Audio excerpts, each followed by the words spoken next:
Next जो question है वो है 28वां क्वेश्चन है।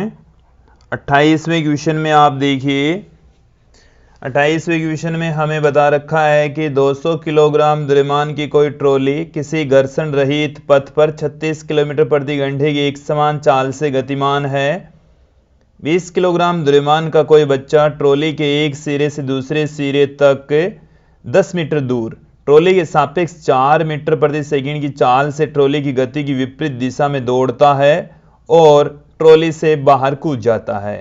ट्रॉली की अंतिम चाल क्या है? बच्चे के दौड़ना आरंभ करने के समय से ट्रॉली कितनी दूरी तय करेगी। क्वेश्चन को एक बार फिर से आप समझ लेंगे। क्वेश्चन में जो वैल्यूज दी हुई है वो आप एक बार नोट कर लीजिए। हमें क्वेश्चन के अंदर ट्रॉली का द्रव्यमान दे रखा है,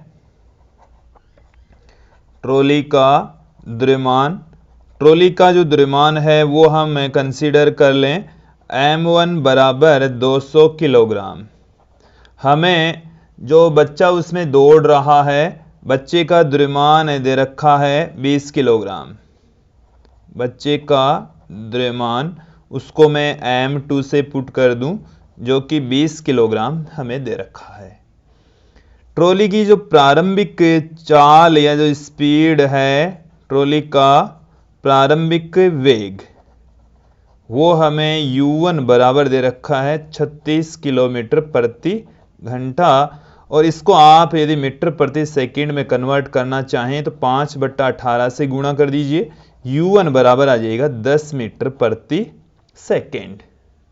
ये हमारे पास में ट्रॉली की चाल आ जाएगी।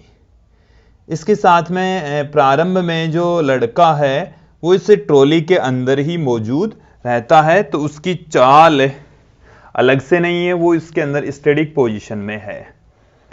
तो प्रारंभिक संवेग कितना होगा? हम संवेग संरक्षण के नियम से इस क्वेश्चन को सोल्व करेंगे।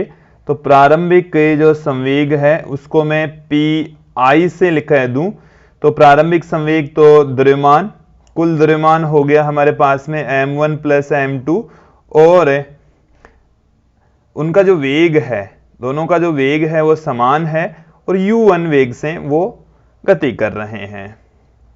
तो यहां से PI की वैल्यू क्या निकल कर आ रही है?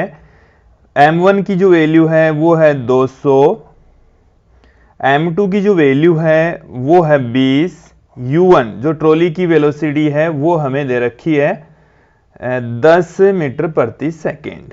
तो इसको हम 10 से मल्टीप्लाई कर देंगे तो 220 गुणा में 10, ये हमारे पास में आ गया 2200 किलोग्राम मीटर प्रति सेकेंड।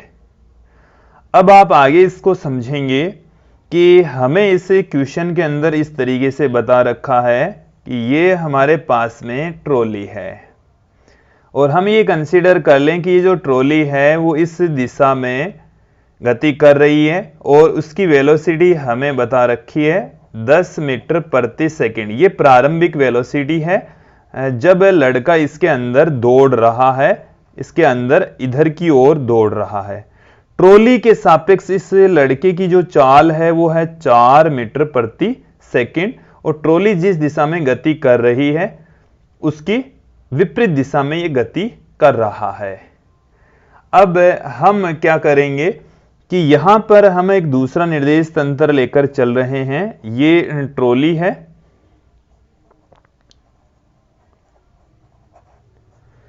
इस डायरेक्शन में ये गति कर रही है। पृथ्वी के रेस्पेक्ट, पृथ्वी के सापेक्ष, यदि पृथ्वी के सापेक्ष इस बच्चे की हम चाल देखें तो वो कितनी होगी वो हमें यहां पर फाइंड आउट करनी है। आप यहां पर देखेंगे कि जब ये इधर गति कर रही है, ये इधर गति कर रही है, लड़का इधर गति कर रहा है, पृथ्वी के रेस्पेक्ट जो ट्रॉली है उसकी चाल में v1 कंसीडर कर लेता हूं। यहां पर आप देखेंगे मैं पुट कर रहा हूं पृथ्वी के सापेक्ष, पृथ्वी के सापेक्ष ट्रॉली की चाल, ट्रॉली की चाल हमने कंसीडर कर ली है v1।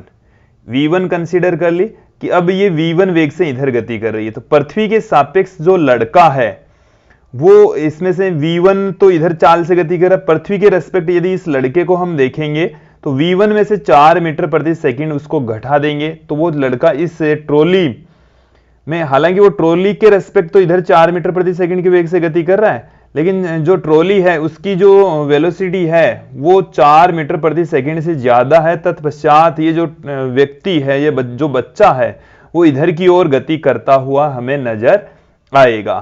तो पहले हमें ट्रॉली के सापेक्ष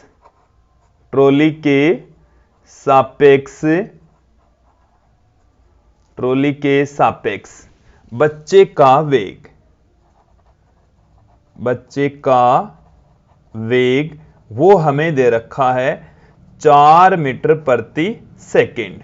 तो ट्रॉली के रेस्पेक्ट बच्चे का जो आपेक्षिक वेग है वो हमें दे रखा है 4 मीटर प्रति सेकंड। यदि हम बच्चे का वेग पृथ्वी के रेस्पेक्ट यदि फाइंड आउट करना चाहें तो वो हमारे पास में कितना आएगा, वो आप देखेंगे कि यहां पर हमारे को इस क्वेश्चन के अंदर कि हमें पृथ्वी के रेस्पेक्ट बच्चे की वेलोसिटी फाइंड आउट करनी है। देखिए, इधर की ओर की वेलोसिटी को आप धनात्मक लें, इधर की ओर की वेलोसिटी को यदि आप ऋणात्मक लें, तो पृथ्वी के सापेक्ष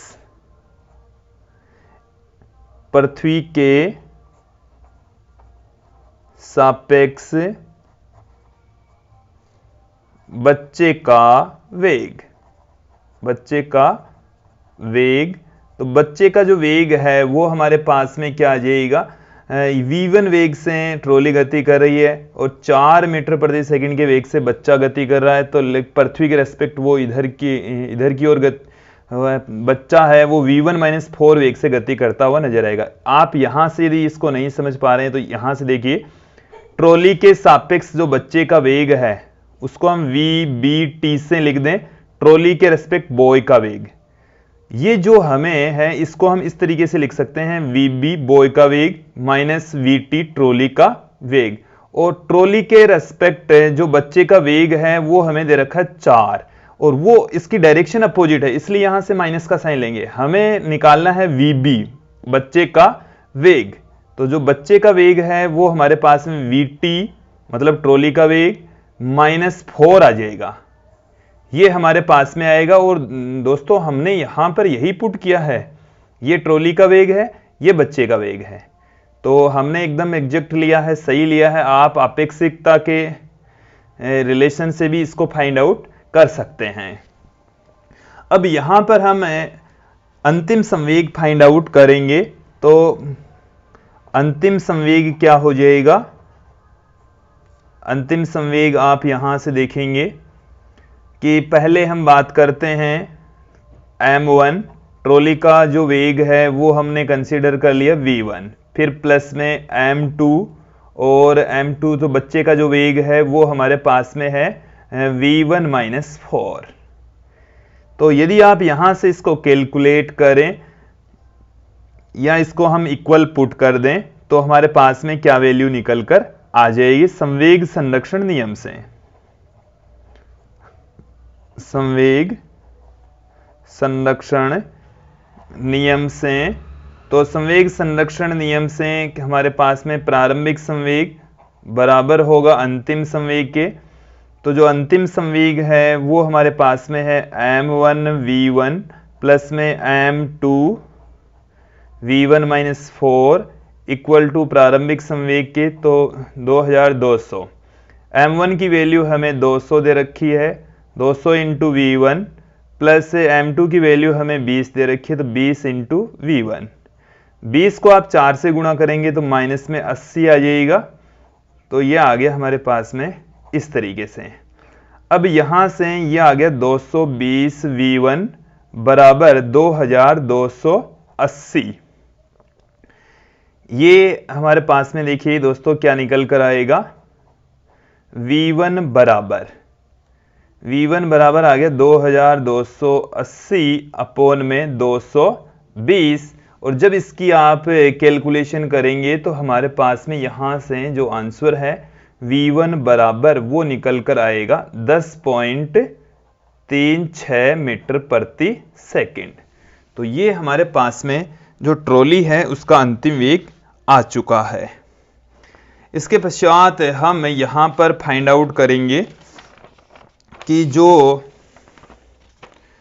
ट्रॉली है वो कितनी दूरी तय कर लेती है, जबकि जो बच्चा है वो ट्रॉली के अंदर 10 मीटर की दौड़ लगा रहा है। आप इस क्वेश्चन को समझने के लिए यहाँ पर आप देखेंगे कि जो बच्चा है वो ट्रॉली में 10 मीटर दौड़ रहा है, तो ट्रॉली में बच्चे को दौड़ने में लिया गया समय कितना होगा?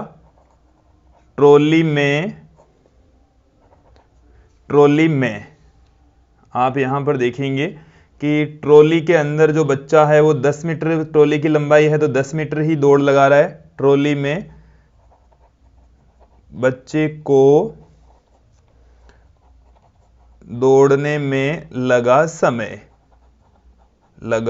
समय और समय बराबर हमारे पास में क्या होता है? दूरी बट्टे में चाल हमारे को 4 दे रखी है, तो 2.5 सेकंड हमारे पास में आ गया इसका आंसर। तो 2.5 सेकंड के अंदर जो बच्चा है, लड़का है, वो पूरी ट्रॉली को पार कर लेता है। अब इसका मतलब है कि 2.5 सेकंड में ट्रॉली कितनी दूरी तय करती है। तो ट्रॉली की जो चाल है वो अभी हमने फाइंड आउट कर ली है, जो कि 10.36 मीटर प्रति सेकंड हमें प्राप्त हो गई है। तो 2.5 सेकंड में ट्रॉली